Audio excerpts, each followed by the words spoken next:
Okay, so let's get started. So you've all made, this is really bright.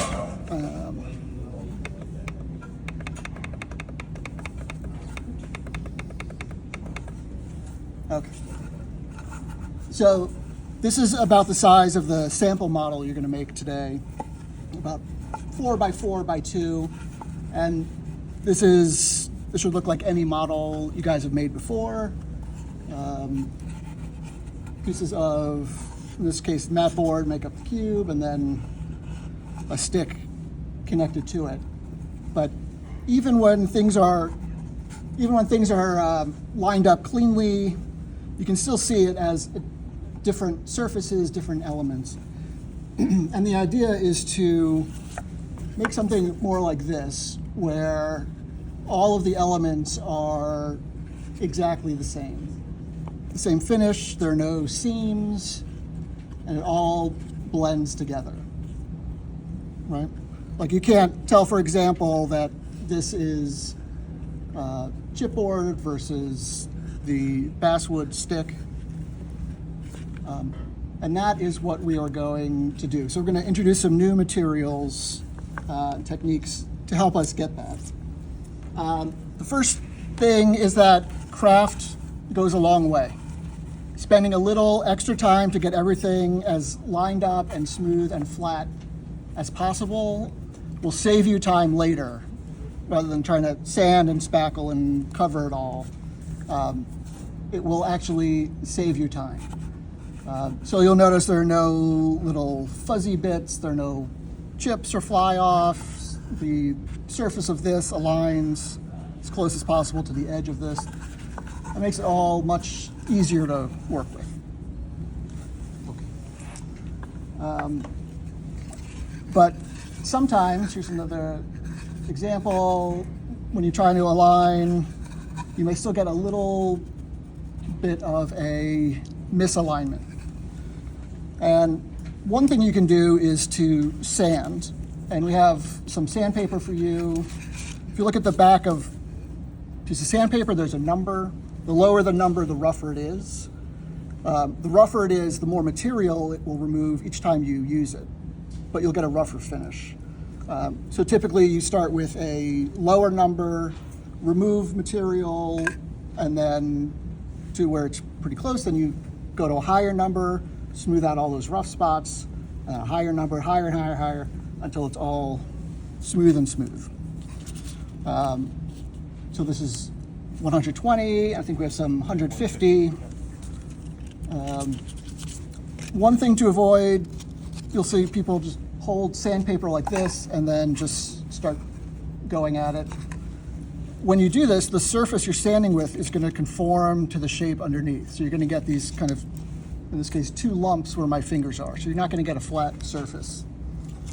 So I like to take a little piece of board or wood or whatever you have around, put that inside, and then when you sand, you'll have a flat reference surface. Sanding on this kind of material, both the chipboard and the museum board, it will remove it, but it does also make it a little bit fuzzy. So you don't want to try to remove too much or have too much to try to remove. Okay, but even with all of my sanding, it's not perfectly level, and I don't know if you can see on the screen, we'll have these models passed around later, you'll be able to see a difference in the finish that from the cardboard that came out of the factory pressed versus where I sanded it. It's going to look different. So you want to usually sand the whole thing so it's an even. All right. So the first material we're going to use is wood filler, sometimes also called wood putty. And this stuff comes out of the tube. You're going to have to like cut the little end off, and it squeezes out like toothpaste, like really thick toothpaste. Just use my finger here to really squeeze it. And a little bit goes a long way. What I'm gonna do is just put this into the crevice here, And then I'm going to use a scrap and just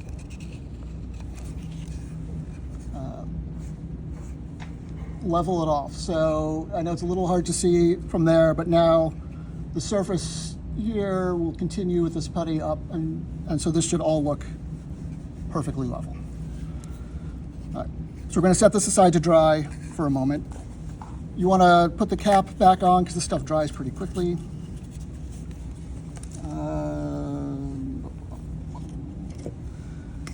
The other material we have is gesso. So if you've ever done oil painting or acrylic painting on canvas, there's usually this, if you buy like a prepped canvas, it has this like white sort of chalky material on it. That's gesso. And that hardens the canvas, and it also makes it smooth, and it makes it so it doesn't absorb paint, so the paint doesn't just like spread through all the canvas. And this is essentially acrylic paint with some chalk and thickeners. So it's kind of like white acrylic paint, but it's kind of yogurty in its consistency. And this goes on just like paint. And doing it in thin coats is usually the best way to do this. So I'm just doing a thin coat. And on this first pass, I can still see the material a little bit behind. I can still see that pattern. If you put too much on and make it too thick, especially thin pieces, it's going to end up bending because you're making one side wet and the other side's dry. And so one side's going to expand, the other side won't, which will make it curve. So usually doing this three-dimensional shapes are easier to do because they're already reinforced with the other pieces.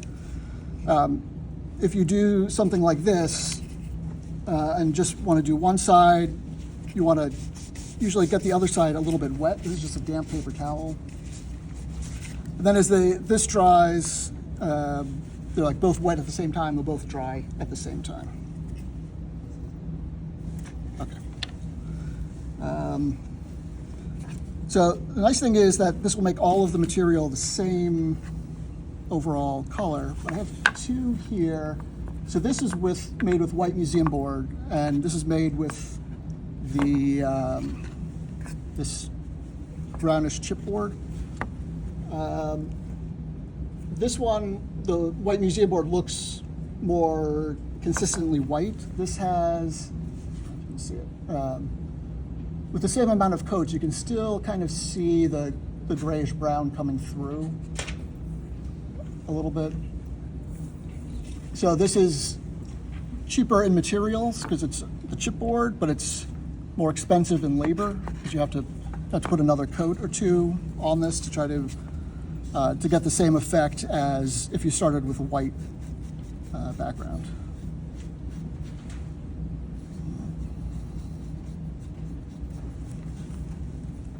Okay. You can see here the wood fillers drying. You can see it gets much lighter here as it's drying, and it has this very chalky feeling to it. It'll take a few more minutes to dry. This is actually pretty much dry already, so it dries very quickly. And once it's like this, you can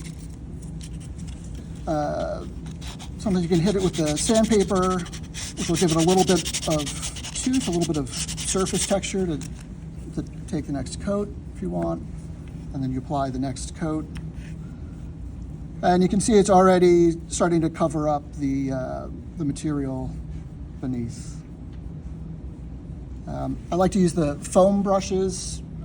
It holds this well, and it kind of puts it out much more evenly than a bristle brush, but if a bristle brush is all you have, that will work too. Okay. Let that dry. What?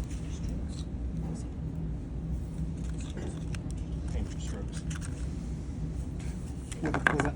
Strokes, so it's not just. Oh, okay, yeah, I see. Thank you. When you, the idea again is that we want this to be all monolithic. So I'm not just painting all in one direction. So we see the brush strokes. Now, this stuff will usually flatten itself out, but I'll sometimes do one coat one way, one coat another way, and toward the end kind of smooth it out. But varying the direction will help give you a smoother, more consistent finish. Okay. This is almost dry. Once this is dry, if you touch it, you can really feel the edge of this. So this you will need to sand. So just small motions.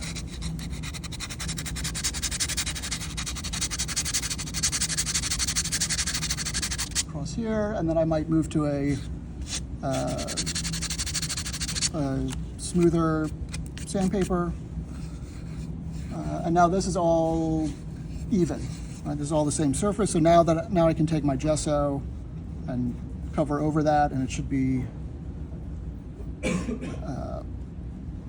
fairly flat. Now, if it's not, and I still feel like there's a little bit of a bump I want to fill in, once this gesso dries, I can go back and add more filler on top of that and just kind of build it up. You don't want to use a ton of this stuff. So you don't want like big gaps that you have to fill. As the stuff dries, it shrinks. So if it's in a little divot and then you have it all perfectly smooth, by the time it's dry, it might be lower and you have to kind of keep building it up over and over. So again, spending the time on the craft will definitely help. Still wet.